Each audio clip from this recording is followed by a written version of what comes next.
yang duduk dalam lindungan yang maha tinggi dan bermalam dalam naungan yang maha kuasa akan berkata kepada Tuhan, tempat perlindunganku dan kubu pertahananku, Allahku yang kupercayai.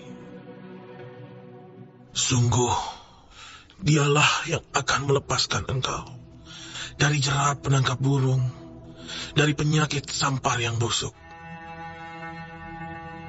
Dengan kepaknya ia akan menudungi engkau. Di bawah sayapnya engkau akan berlindung. Kesetiaannya ialah perisai dan pagar tembok. Engkau tak usah takut terhadap kedahsyatan malam, terhadap panah yang terbang di waktu siang, terhadap penyakit sampar yang berjalan di dalam gelap, terhadap penyakit menular yang mengamuk di waktu petang.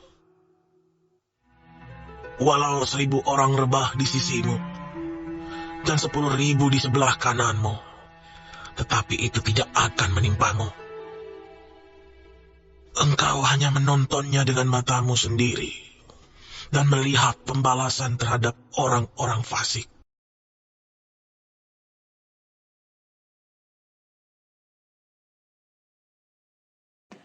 Halo semuanya, Shalom, damai sejahtera bagimu. Puji dan syukur, senang banget tentunya di kesempatan ini, di hari yang baru dengan tubuh yang diberkati. Pastor ini kembali menyapa yang terkasih dimanapun berada, baik yang di WhatsApp, Telegram, di YouTube, Facebook, dan di TikTok. Puji Tuhan, Tuhan Yesus memberkati setiap kita. Kami hadir untuk menjadi sahabat doa bagi orang tua, Bapak Ibu yang sedang sakit, anak-anak mungkin yang sedang lemah tubuh, atau Bapak Ibu yang sedang dalam kondisi pergumulan. Biarlah lewat live streaming ini dan doa-doa Bapak Ibu sekalian terkasih dimanapun berada mengalami keajaiban Tuhan, kesembuhan, dan hidup yang baru. Yang berdosa, dosanya diampuni oleh karena kasih Yesus. Yang sakit disembuhkan, yang susah sedih hati mendapat penghiburan dari Tuhan Yesus Kristus. Amin. Makasih buat sapaannya. Mari Bapak Ibu sekalian, sebelum kita akan mulai dengan doa, saya meminta agar bisa saudara-saudara yang sudah bergabung, silakan di-share. Yang mendengar ini silakan dibagikan, baik yang di Telegram, WhatsApp, TikTok, YouTube, Facebook. Silakan di-share agar pelayanan ini bisa menjangkau lebih luas lagi, banyak orang yang boleh mengenal, tahu, dan merasakan siapa itu Tuhan Yesus Kristus. Amin. Amin. Dalam nama Bapa, Putra, dan Roh Kudus, diberkati setiap kita yang memuji Tuhan, dengar firman Tuhan, berdoa, dan sharingkan kebaikan Tuhan, sama-sama kita melayani pekerjaan Tuhan. Amin. Inilah Tuhan yang menjadi kerinduan serta persembahan kami di hadapan-Mu. Kami percaya Tuhan yang hadir, Tuhan memberkati setiap kali. Puji Tuhan.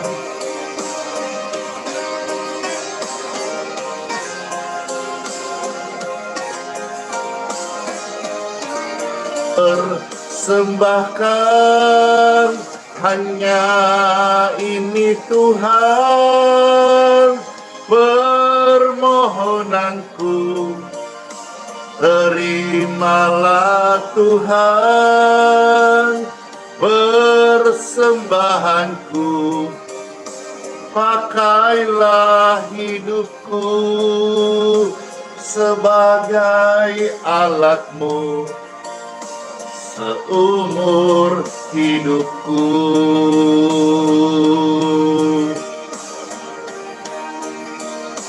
Pakailah hidupku sebagai alatmu seumur hidupku.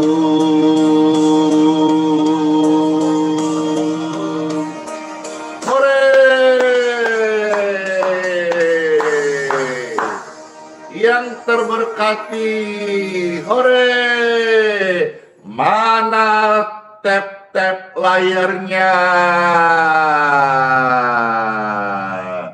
Mana lope-lopenya? Mana share linknya? Silahkan diposting ulang. Dengan demikian kita mengajak banyak orang masuk ke live ini sehingga mereka boleh sama-sama merasakan kasih Tuhan Yesus. Amin. Amin. Ini hidup kami Tuhan, kami bawa jadi persembahan. Terimalah Tuhan sebagai korban syukur. Amin. Betapa hatiku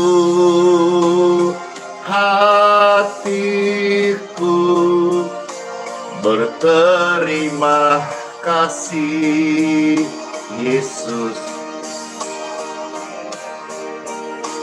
Kau mengasihiku, kau menyembuhkanku. Amin. Kau menyembuhkanku.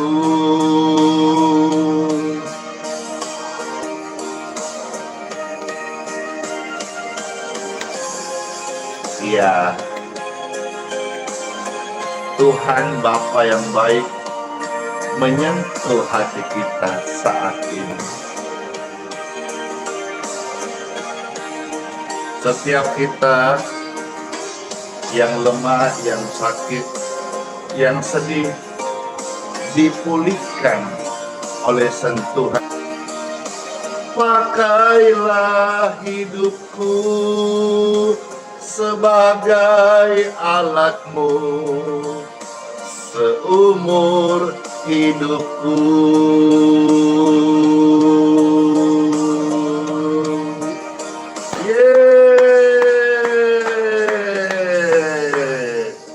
Sukacita banget karena Tuhan dimuliakan, Tuhan ditinggikan, Tuhan yang diagun-agunkan, dan kita sama-sama boleh bersyukur sama Tuhan karena kebaikan Tuhan melimpah atas hidup kita.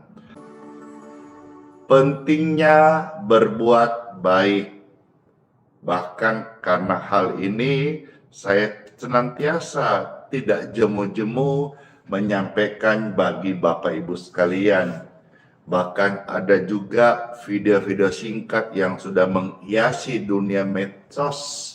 Bagaimana kita bisa mendengar apa yang pastor sampaikan, baik firman, renungan maupun kesaksian, ilustrasi. Pentingnya berbuat baik. Tuhan tidak menciptakan kita untuk hal yang sia-sia. Tuhan menciptakan kita supaya menjadi penyembah. Dan di dalamnya kita menjadi garam dan terang dunia. Terang Kristus. Dan saudara-saudara, biarlah terang itu kita tidak taruh di bawah gantang. Tapi biarlah menjadi pelita bagi sekitar kita. Tidak tahukah engkau bahwa engkau adalah terang dunia? Biarlah terangmu bercahaya supaya Bapa kita di surga lewat perbuatan baik kita dipermuliakanlah. Amin. Amin. Yuk sama-sama dengarkan firman Tuhan di Time for Bible. Kesukaanku. Dalam nama Bapa, Putra, dan Roh Kudus. Amin. Puji Tuhan, puji Tuhan. Bapak Ibu yang terkasih, kita akan melihat beberapa bagian firman hari ini. Kiranya semua ini menjadi berkat rohani yang terbaik bagi kita yang terkasih. Mari yang pertama-tama saya ajak saudara-saudara untuk membaca dari Injil Matius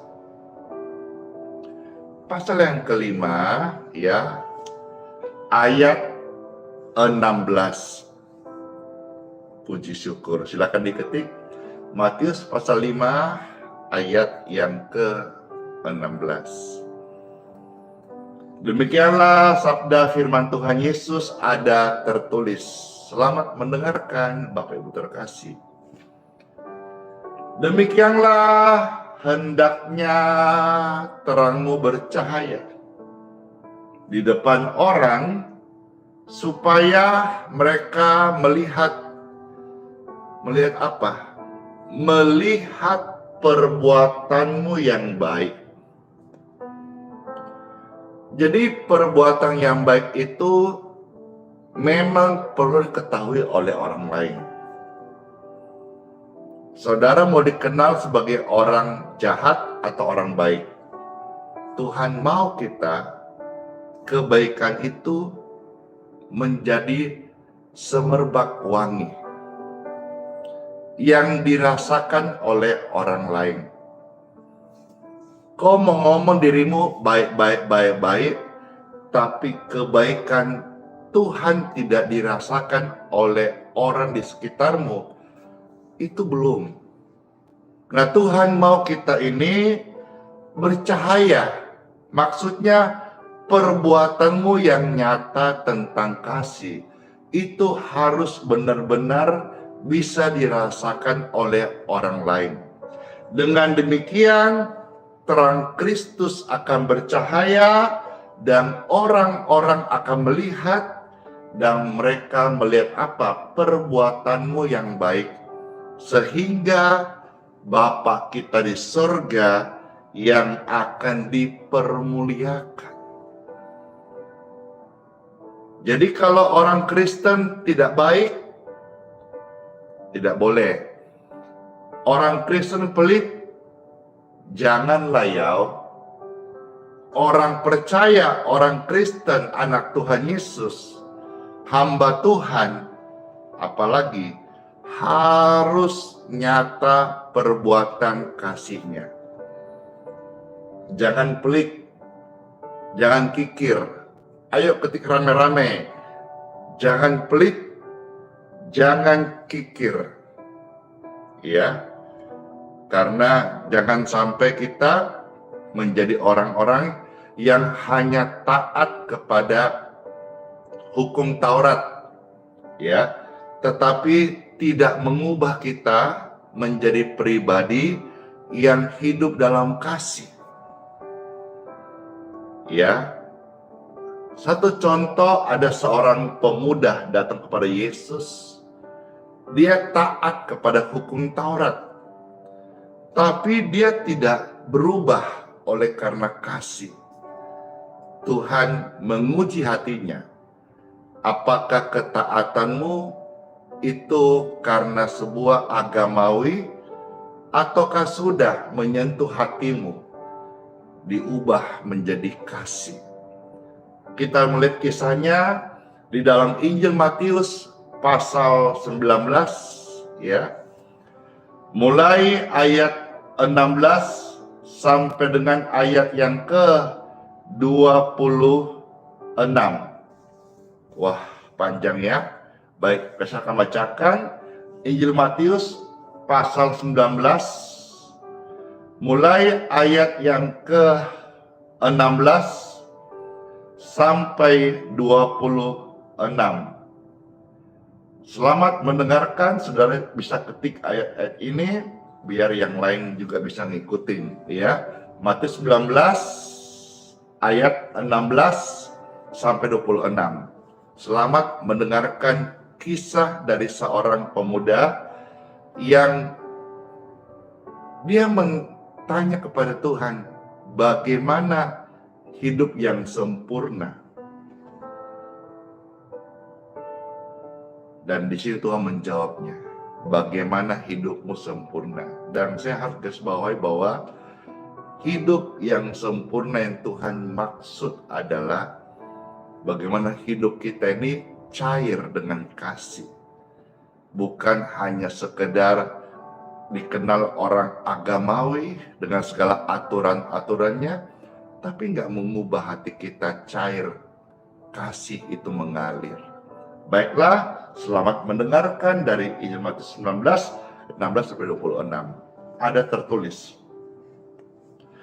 ada seorang datang kepada Yesus dan berkata, "Guru, perbuatan baik apakah yang harus kuperbuat untuk memperoleh hidup yang kekal?" Jadi perhatikan ya, perbuatan baik apa yang aku harus perbuat supaya aku dapat hidup yang kekal? Jawab Yesus, "Apakah sebabnya engkau bertanya kepadaku tentang apa yang baik? Hanya satu yang baik." Nih saya dapat rema di sini, kita jangan sampai menjadi manusia makan puji. Kadang-kadang kita kalau berbuat baik dipuji, Dede, baik sekali tahu, wah orangnya ini ini si hamba Tuhan, ini si orang Kristen, ini si orangnya gitu. Hati-hati. Tidak ada yang baik, Tuhan saja yang baik. Jangan mencuri kemuliaan Tuhan. Jadi kalau ada yang ngomong itu ke saya, bilang enggak. Tuhan Yesus yang baik, bukan saya. Karena manusia itu seperti asap, seperti uap, seperti rumput. Hanya hari ini bisa baik, besok ada salah-salah, bisa tidak baik. Hari ini senyum dibilang ramah, besok lupa senyum dibilang sombong. Tidak ada yang baik, hanya Tuhan yang baik di surga. Hanya Tuhan yang terbaik. Jadi jangan sampai kita makan puji, begitu kita buat sesuatu dibilang baik langsung GR banget, seperti jalannya melayang, kepalanya jadi besar, ilustrasi ya. Hanya satu yang baik, Tuhan saja yang baik, Tuhan di sorga. Maka saya belajar bagaimana caranya supaya saya bisa membawa kebaikan Tuhan kepada orang lain, karena saya sudah merasakan kebaikan Tuhan. Tetapi jikalau engkau ingin masuk ke dalam hidup, turutilah segala perintahnya Tuhan. Ayat 18.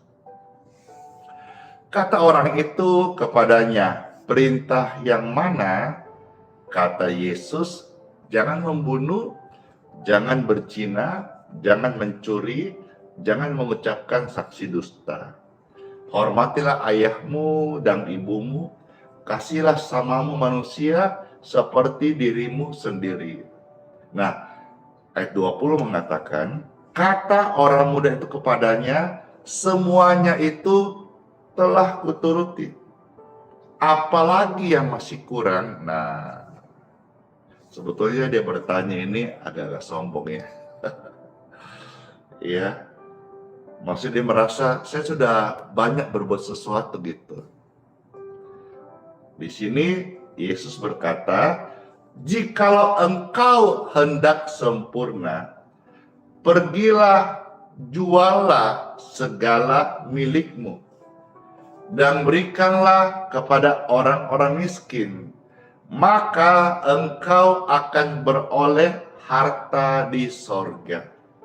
Kemudian datanglah kemari dan ikutlah aku."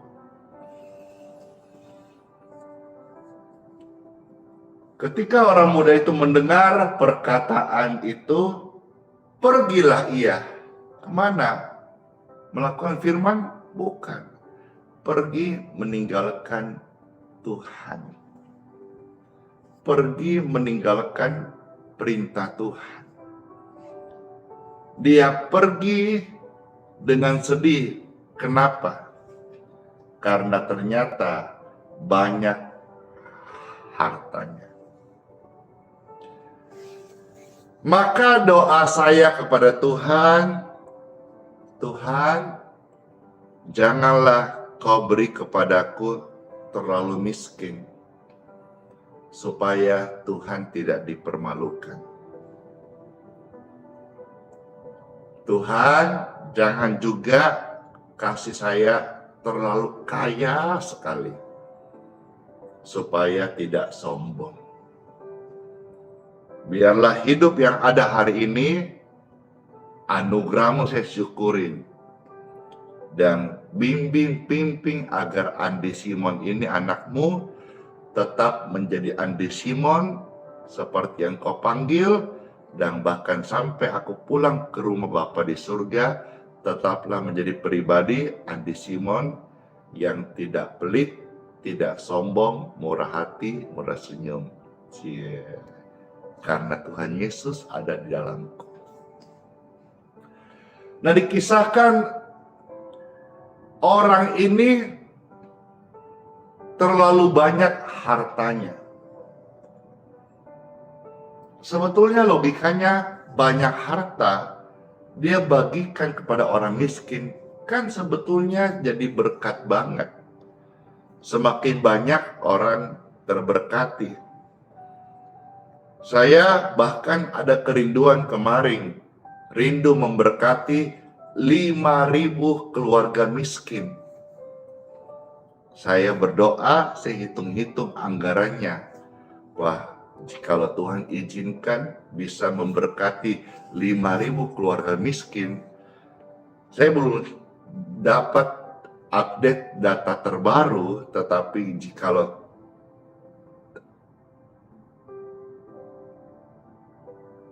diizinkan, dan setahu saya bahwa nilai 5.000 keluarga miskin itu kurang lebih bisa sudah mengcover seluruh kota Balikpapan. Balikpapan ini mayoritas ekonominya menengah, jadi tidak terlalu banyak keluarga-keluarga yang berkekurangan. Jadi kalau sampai Tuhan izinkan dan ini bisa dilakukan, wah, jadi berkat, nama Tuhan dipermuliakan. Bukan soal organisasi, bukan soal yayasan, lembaga, tetapi soal bagaimana Tuhan berkata, hendaklah terangmu bercahaya dengan perbuatan baikmu, supaya orang-orang mengenal Bapa dan memuliakan Bapa di surga. Puji Tuhan, Bapak Ibu sekalian, jangan pelit, ya, jangan kikir. Tuhan sebetulnya tidak mau supaya lantas orang ini jual hartanya bagi semua, lalu dia menjadi miskin, kekurangan. Tidak. Tidak ada orang itu miskin karena memberi. Tidak ada. Ya, miskin itu apa? Ada orang kalah judi. Ada orang apa? Ditipu karena ambisi bisnis, ya. Atau misalnya apa itu? Macam-macam. Ya, saudara tambahin lagi ya. Tetapi sejak dulu saya baca Alkitab, bahkan saya baca buku tentang pahlawan iman, Rasul Doa dan sebagainya, dan kesaksian hadis saya lihat sendiri, dengar, belum pernah kulihat, kudengar, ku tahu ada orang menjadi miskin karena memberi.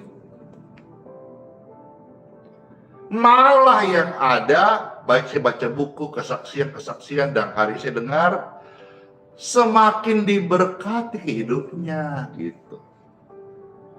Jadi Tuhan kadang menguji kita dengan apa? Dengan orang miskin.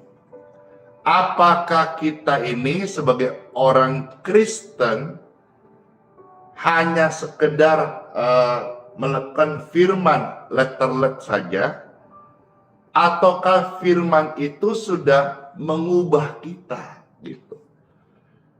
Orang tahu firman itu banyak. Kalau saudara melihat dalam Injil, siapa yang salibkan Yesus? Orang-orang beragama, orang-orang Farisi, ahli-ahli Taurat, pemuka-pemuka agama waktu itu. Artinya pengetahuan agamanya belum menyentuh hatinya berubah dan menjadi pribadi yang mengasihi. Coba misalnya kita jadi orang ini, mungkin pengetahuan agama kita biasa-biasa. Itu biasa diejek loh oleh orang-orang beragama. Ah, cetek kamu tuh. Kamu belum mengerti. Tapi sekalipun mungkin kita tidak terlalu mengerti banyak hal tentang agama, tapi kita satu dua ayat perintahnya Tuhan di dalam Bible kita lakukan. Ini yang Tuhan maksud dari kisah ini. Kamu tahu banyak, tapi satu hal tentang kasih kau lupa. Maka Tuhan berkata, kau coba pergi jual hartamu itu. Silahkan. Setelah kau jual, bagikan orang-orang yang membutuhkan. Dia tidak rela. Padahal sesungguhnya, yakin dah dan percaya, Tuhan tidak bermaksud atau merancangkan dia lantas menjadi miskin. Karena jual apa yang dia punya bagi-bagikan, tidak. Tuhan itu melihat hati. Karena manusia melihat apa yang kelihatan. Manusia selalu melihat apa yang nampak. Tetapi Tuhanku, Tuhan Yesus itu melihat hati. Maka Tuhan akan menguji hati. Di mana ya hatimu berada, di situ akan Tuhan uji jikalau belum seturut kehendaknya. Kalau hatimu ada di hartamu, Tuhan akan uji di sana supaya bisa kembali ke jalan yang benar. Kalau hatimu ada di kecantikanmu, ketampananmu, popularitasmu, Tuhan akan menguji di sana. Tuhan akan mengkocok di sana supaya engkau kembali kepada kehendak Bapa di surga. Karena semua yang di dunia ini adalah kefanaan, tetapi kekekalan itu adalah abadi. Maka Tuhan selalu berperkara kepada yang dikasihinya di dalam hati. Tuhan kaya dan Tuhan tidak bermaksud minta-minta. Tuhan sanggup, tapi Tuhan menguji hati. Jadi di sini Bapak Ibu sekalian, kita sama-sama tentu harus menyadari dan memperkarakan bahwa Tuhan melihat perbuatan baik kita. Apakah kita kasih ini hanya ngomong di bibir, tapi lain di hati? Kalau kita ngomong di bibir tentang mengasihi Tuhan, maka di hati kita juga mengasihi sesama. Dan saat kita mengasihi sesama, maka kita akan menjadi pribadi yang suka menolong orang dalam kesusahan. Kita berdandang, khususnya perempuan-perempuan, ibu-ibu, dandananmu yang baik itu di hadapan Tuhan, bukan kepang-kepang, bukan emas, bukan pewangi, bukan skincare, bukan bedak, bukan lipstikmu yang mahal. Tetapi dandanan yang baik bagi perempuan di mata Tuhan adalah perbuatan baik kita. Pergi toh pemuda ini karena ternyata keagamaannya belum mengubah hatinya untuk peduli kepada orang-orang miskin. Alkitab mencatat dia pergi dengan sedih karena banyak hartanya. Yesus berkata ayat 23, aku berkata kepadamu sesungguhnya sukar sekali bagi seorang kaya untuk masuk ke dalam kerajaan sorga. Kenapa? Karena hatinya hanya mau harta dunia. Tuhan pernah berkhotbah di Bukit Bahagia, berbahagialah mereka yang miskin di hadapan Tuhan, karena mereka kaya. Maksudnya kata miskin itu mereka terus haus dan lapar, hanya merindukan Tuhan. Ya. Kalau miskin di dunia, nanti haus laparnya akan kekayaan. Tapi kalau miskin di hadapan Tuhan, miskin dalam roh, dalam arti dia selalu butuh incas. Katakanlah baterai itu kurang, perlu dicas toh. Ketika kita sadar kita butuh Tuhan, maka kita selalu akan mencari Tuhan.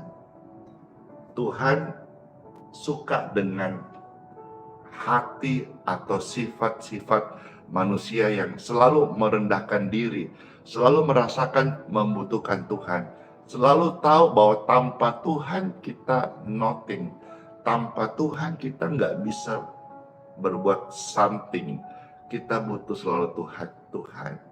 Maka doa pagi ini selalu mengingatkan pribadi kita, manusia biasa, tanpa Tuhan sepanjang hari ini, saya nggak bisa melayani, saya nggak bisa jadi berkat, saya nggak bisa jadi terang, saya nggak bisa menggarami dunia Tuhan, tapi bersama Tuhan saya cakap melakukan segala perkara. Puji Tuhan. Yesus berkata lagi kepada mereka semuanya itu, ya, lebih mudah seekor onta masuk melalui lubang jarum daripada seorang kaya masuk ke dalam kerajaan sorga. Lubang jarum ini, ya, di Israel itu ada. Jadi bukan lubang jarum pentul, tetapi itu ada satu tempat yang ketika kita melewatinya, ya, atau onta yang dinaikin melewatinya, caranya hanya satu, harus membongkok, harus membungkuk. Jadi pergumulan orang kaya itu satu, rendah hati. Maka Tuhan berkata di sini, lebih mudah seekor onta masuk lubang jarum, onta yang mau menyeberangi lubang jarum itu, satu tempat, satu istilah, satu jalur, ya, dengan cara harus merendah, tundukkan, rendah. Lebih mudah seekor onta masuk lubang jarum, artinya onta ini yang mau merendahkan hatinya, daripada orang kaya masuk sorga. Karena orang kaya biasa, dia merasa tempatnya yang tinggi di mana ada hartanya. Ya, saya punya banyak pengalaman awal-awal melayani. Itu memang untuk orang kaya tidak mudah, tapi bukan berarti tidak mungkin, ya. Jadi kita jadi orang itu, apa yang kita tidak percaya bukan berarti tidak ada, maka jangan menghujat gitu. Termasuk tidak boleh menghujat keyakinan orang lain, karena apa yang kita tidak percaya itu bukan berarti tidak ada. Termasuk orang-orang yang siapapun, baik termasuk orang Kristen yang tidak percaya namanya doa kesembuhan, jangan hujat. Ya. Karena ketidakpercayaanmu bukan berarti tidak ada. Apa yang engkau tidak lihat bukan berarti tidak nyata. Katakan saja dua contohnya. Aliran listrik tidak kelihatan toh, tapi nyata. Napas udara tidak kelihatan toh, tapi nyata. Jadi apa yang kita tidak percaya bukan tidak ada. Jangan kau hujat. Demikian pun Bapak Ibu sekalian, ya.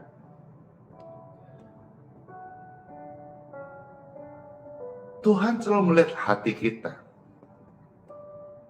Hati yang percaya, ya.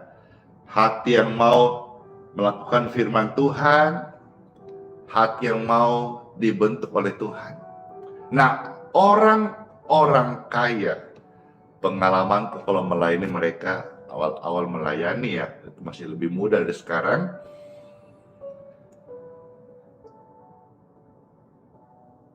Hidup itu mereka adalah kekayaannya. Orang kaya yang sehat, orang kaya yang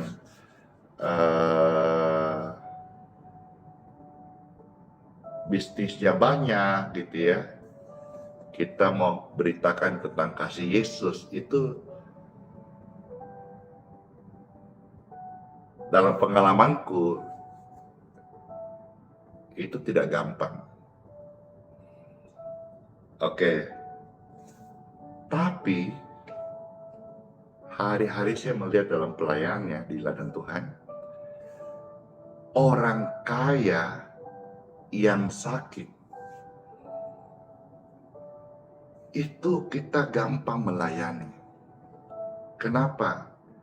Karena orang kaya yang sakit, saya tidak berharap saudara sakit, tidak. Saya cerita ini supaya bisa menyentuh hatimu dan hatimu itu bisa akhirnya merendah tanpa harus sakit gitu. Nah, orang kaya yang sakit itu akhirnya dia sadar terbuka bahwa kekayaannya dia bangga-banggakan, toh nggak bisa tolong dia gitu. Nah, sampai dalam kota, luar negeri, sampai ke Penang, ke Singapura, ke Malaysia, ke Cina untuk berobat, cangkok sana, cangkok sini, mau janji ini, itu. Belum tentu. Nah, dari tingkat kesadaran itu, ketika ada hamba Tuhan datang menawarkan berita keselamatan, datang menawarkan doa bagi mereka, itu sehijau itukah lampunya, se-welcome itukah mereka, dibandingkan kalau hadapi orang kaya yang naik puncak, yang sehat. Semerah itukah lampunya, stop, sekeras itukah hatinya. Nah, di sini saya melihat Bapak Ibu sekalian, Tuhan mencari orang-orang kaya yang rendah hati. Tuhan mencari orang-orang kaya yang mau punya hati kasih, peduli dengan sesama, peduli dengan orang-orang yang membutuhkan. Orang-orang kaya yang mau merendahkan hatinya kepada Tuhan, mereka adalah orang-orang kaya yang masuk surga. Tapi orang-orang kaya yang tinggi hati, congkak dan sombong, lebih mudah seekor onta masuk lubang jarum daripada seorang kaya masuk kerajaan surga. Orang kaya yang tidak mau rendah hati, orang kaya yang pelit kikir, tidak mau berbagi, lebih mudah seekor onta masuk lubang jarum. Onta yang mau merendahkan diri, onta yang mau dituntun oleh yang dinaikinya, onta yang mau berjalan sambil merendah dibandingkan manusia kaya yang sombong. Ayat 25-26. Ketika murid mendengar hal itu, gemparlah mereka dan berkata, jika demikian, siapakah yang dapat diselamatkan? Yesus memandang mereka dan berkata, bagi manusia hal ini tidak mungkin, tetapi bagi Tuhan segala sesuatu mungkin. Rendahkanlah hatimu di hadapan Tuhan, Tuhan akan tinggikan kita. Jadi orang itu berbagilah. Tuhan tahu setiap kita punya talenta berbeda-beda. Tapi belajarlah setia. Apa yang ada padamu, belajarlah setia. Ya. Dan kalau saudara-saudara punya lebih dan berbagi, itu juga kesempatan. Ya, yang tidak punya lebih, Tuhan juga nggak minta. Karena setiap orang akan mendapat ujian hati berbeda-beda. Camkan akan hal itu. Ya, kalau ada orang yang mampu dan dipertemukan dengan orang yang susah, itu kesempatanmu untuk memberkati. Saya pun demikian, kalau berjalan setiap hari, Tuhan tuntun ke panti asuhan. Lihat anak-anak tanpa orang tua, tanpa ayah ibu, tergerak langsung kita memberkati mereka. Saya memberkati sekolahnya sampai ini, itu, dan sebagainya. Kita datang ke panti asuhan, beberapa waktu yang lalu, bukan seiman, dia lagi membangun, tiba-tiba tergerak, Tuhan gerakkan orang-orang yang digerakkan Tuhan, yang baik hati, langsung kita memberkati 50 juta. Orang semua kaget, wah, kok nggak yang seiman saja, Pastor? Iya kan, kita digerakkan Tuhan ya. Hendaklah setiap kita melakukan sesuatu hal yang memang dituntun oleh Tuhan. Demikian saudara-saudara sekalian, ketemu orang lapar hari ini, jangan pelit kasih makan. Saya ngomong gini, jangan lantas rame-rame saudara satu Indonesia, WA saya, Pastor lapar minta makan. Enggak, saya hanya konsen di Balikpapan. Ya, saya nggak mungkin bisa kasih makan orang sampai satu Indonesia. Tapi kalau di Balikpapan kau lapar, mari datang. Ada makanan, ada beras, gratis untukmu. Kami punya stok lumbung-lumbung di tempat di masa melayani. Kami mungkin nggak punya tim yang hebat, tapi kami punya persediaan makanan untuk memberkati orang-orang tidak mampu. Kalau di luar Balikpapan, saya sarankan ke gereja masing-masing. Ya kan, masa dari Papua minta ke sini. Kalau mau kirim beras dari Balikpapan ke Papua, kan repot. Ya, jadi gereja-gereja perhatikan hal ini. Mungkin hal yang saudara dengar barusan ini jarang dikhotbahkan, tapi ternyata ini penting sekali. Ya, jangan hanya mengejar suatu hal yang agamawi, tapi kok tidak berubah. Kok tidak berubah. Saya mau sharing sedikit ya. Beberapa hari ini ketemu orang-orang yang saya kenal lama. Ya. Lalu gayanya itu, waduh, pokoknya keren lah sudah. Tapi ketika kenal saya, mulai bicara, Pastor, bolehkah pinjam uang? Saya mengingat kembali gayanya yang hebat sekali, ini, itu, dan sebagainya. Sekian tahun, ya, kok nggak berubah? Sekian lama, kok belum kelar urusan finansial? Jadi, kedewasaan umur itu tidak lantas mengubah karakter seseorang menjadi bertanggung jawab.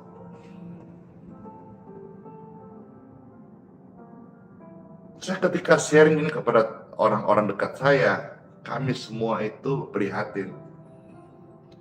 Karena jujur orang-orang dekat saya hari ini, semua hidupnya berubah. Semua hidupnya berubah. Diubah oleh kuasa Tuhan yang nyata, kasih Tuhan nyata. Dan saya bersaksi di sini, orang-orang yang ada bersama-sama saya, semuanya diberkati Tuhan. Masih dorong. Udahlah, kalau gitu, udah Pak Ardi yang turun ke sana. Saksikan bagaimana hidupmu diubah Tuhan Yesus. Mereka tertawa-tertawa. Tapi di sini Tuhan mau supaya kita mengerti betul-betul bahwa setiap apa yang Tuhan kasih talenta kepada kita, mari gunakanlah untuk kemuliaan Tuhan. Ya, saya mau kasih saudara lihat beberapa ayat lagi. Yang pertama kita lihat sekarang maju Filipi 4 ayat 14. Ya.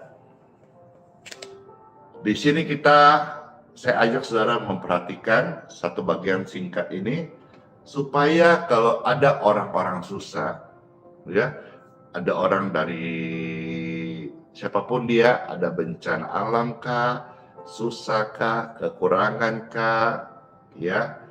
Kami ada grup juga yang namanya grup saya nggak sebut deh. Tapi kalau ada keluarganya yang meninggal, kemarin ada suami yang meninggal, kita namanya tali kasih. Ayo, ya, saya selalu ambil bagian. Kenapa? Karena saya tahu orang dalam kesusahan kalau dibantu itu sangat senang, dan itu juga baik manfaat buat kita ketika bisa membuat orang lain terbantu. Nah, di sini katakan Filipi 4 ayat 14. Namun baik juga perbuatanmu, bahwa kamu telah mengambil bagian dalam kesusahanku. Jadi kesusahan orang itu jangan kita manfaatkan, jangan kita ejek-ejek, tapi bantulah mereka. Amin. Jadi pribadi yang suka menolong. Ketika rame-rame, suka menolong, suka menolong, suka menolong. Orang yang suka menolong, suatu hari dia perlu ditolong, dia akan ditolong oleh Tuhan, ditolong oleh orang banyak. Hidup itu lempeng aja, apa yang kau tabur itu yang kau tuai. Nah, tentang perempuan ini, ibu-ibu, wanita-wanita, bukan nggak boleh dandan, silahkan dandan cantik, tapi tidak harus menor, tidak harus mahal, ya. Tapi itu kan semua di hadapan manusia. Di hadapan Tuhan itu, Tuhan mencari dandanan perempuan wanita itu adalah perbuatan baik. Di mana pasal ayatnya? 1 Timotius 2 ayat yang ke-10. Ya, saya bacakan 1 Timotius 2 ayat yang ke-10. Puji syukur. Demikianlah sabda firman Tuhan Yesus. Silakan diketik 1 Timotius 2 ayat yang ke-10. Ada tertulis ya. Tetapi hendaklah ia berdandan dengan perbuatan baik, seperti yang layak bagi perempuan yang beribadah. Ada disinggung soal ibadah. Ibadah rapi, bagus, kudu wajib, ya. Jangan juga saudara dengar ini ke ibadah, ibu-ibu pakai daster gitu, lobang-lobang lagi, nggak mandi, nggak gosok gigi, rambutnya nggak sisir. Kenapa? Kata Pastor Andy, nggak usah cantik-cantik. Nggak gitu. Kalau ibadah tetap rapi, tapi dandananmu itu bukanlah seperti harus itu yang menjadi utama, tetapi hidupmu itu loh sehari-hari ada nggak perbuatan baik. Jangan sampai kau dikenal sebagai ibu jutek, ibu judes, julid. Jangan, ke gereja itu gayanya aja, tapi ternyata hari-harinya, waduh, jutek banget. Dandanan di hadapan manusia kita wajib rapi, tapi di hadapan Tuhan, Tuhan melihat apa? Perbuatan baik kita itu adalah dandanan. Coba kita lihat ayat sebelumnya.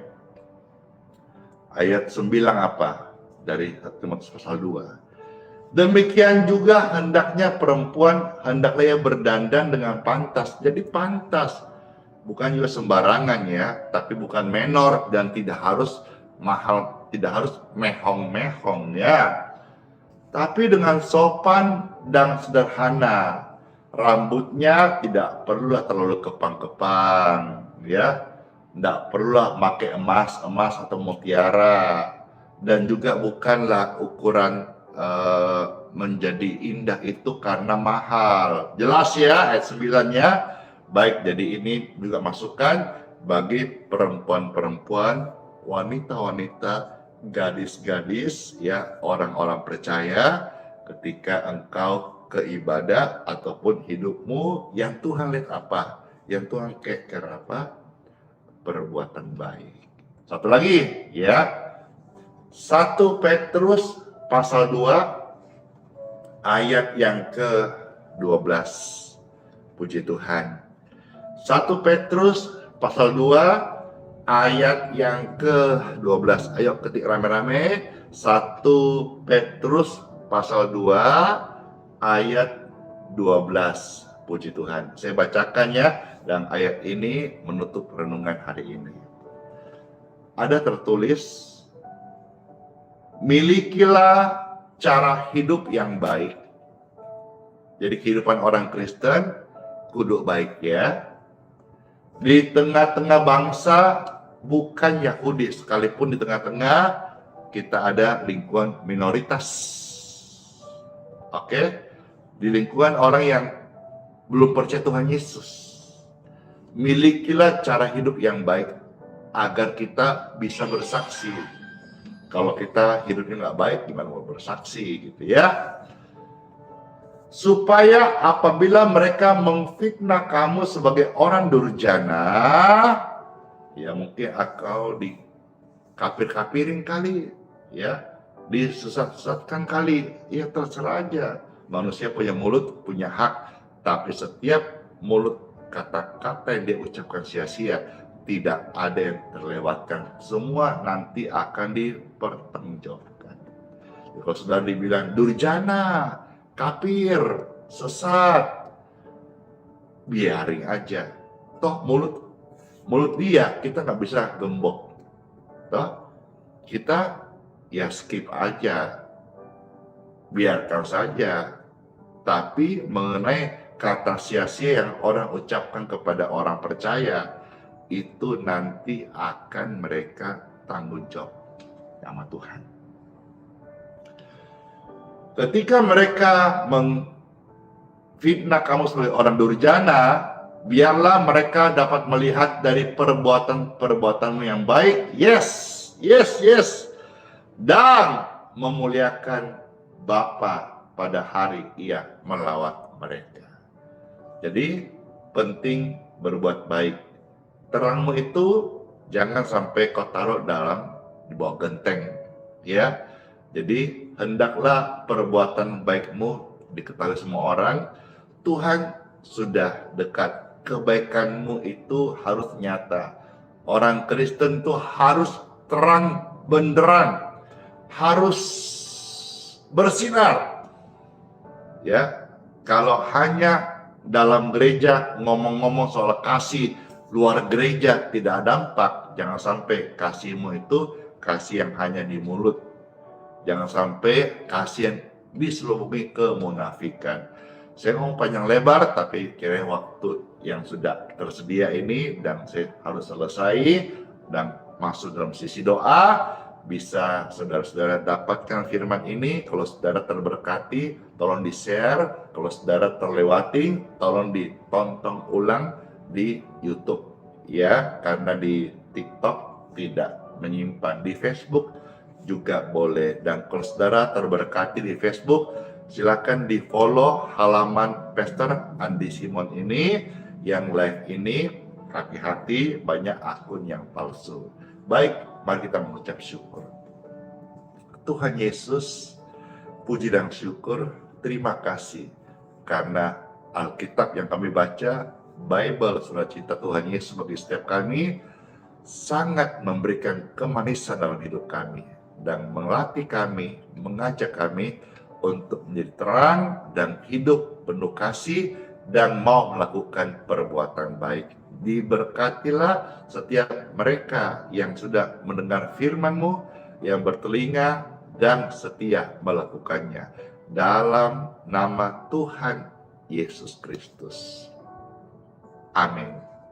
Puji dan syukur Bapak Ibu sekalian, kita akan mohonkan berkat untuk air minum dan juga minyak. Silakan Bapak Ibu bisa pegang seperti ini. Puji dan syukur, angkatlah seperti ini. Jika engkau bisa, kalau belum bisa, silakan tumpangkan tangan saja. Air, minum, dan minyak di tangan kita, baik yang diangkat ataupun ditumpangkan tangan. Saya berdoa, diberkatilah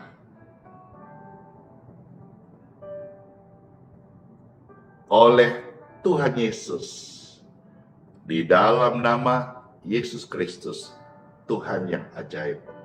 Air minum ini dan minyak ini sudah diberkati. Amin. Silakan Bapak Ibu minum dan pasti menjadi berkat banget untuk kesembuhan bagi orang-orang sakit.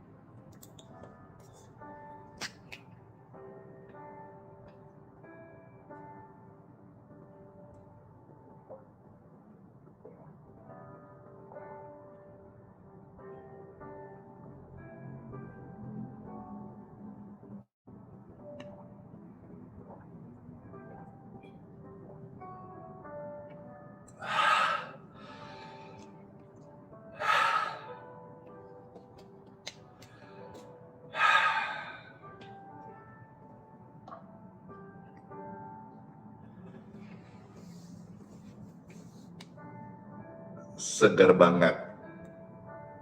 Pribadi-pribadi yang segar, biarlah kesegaran ini kita bagikannya kepada orang lain. Dengan apa? Dengan perbuatan baik kita. Kiranya semua kita sepanjang hari ini masuk dengan firman Tuhan dan juga gemar untuk menolong sesama. Puji dan syukur, angkatlah tangan Bapak Ibu terkasih. Terimalah berkat dari Bapakku di surga. Sepanjang hari ini, engkau diberkati dengan berkat perlindungannya. Berkat urapannya yang menyertai engkau dalam pelayanan, pekerjaan, studi, aktivitasmu. Tubuh jiwa roh kita sempurna dimateraikan milik Tuhan Yesus Kristus. Dan setiap Anda sekalian diperlengkapi dengan perbuatan baik. Tunaikanlah, bantulah orang, dan jadilah berkat. Biarlah terang Tuhan bercahaya di tengah-tengah kita. Nama Tuhan Yesuslah yang dipermuliakan. Puji dan syukur, pribadi yang bermurah hati diberkati Tuhan luar biasa. Pribadi yang rendah hati diberkati Tuhan luar biasa. Pribadi pelaku firman Tuhan diberkati Tuhan luar biasa. Amin. Amin. Dalam nama Bapa, Putra, dan Roh Kudus. Amin. Tuhan Yesus yang menjawab doa kita, memberkati kita, menyertai kita semuanya. Haleluya. Puji Tuhan.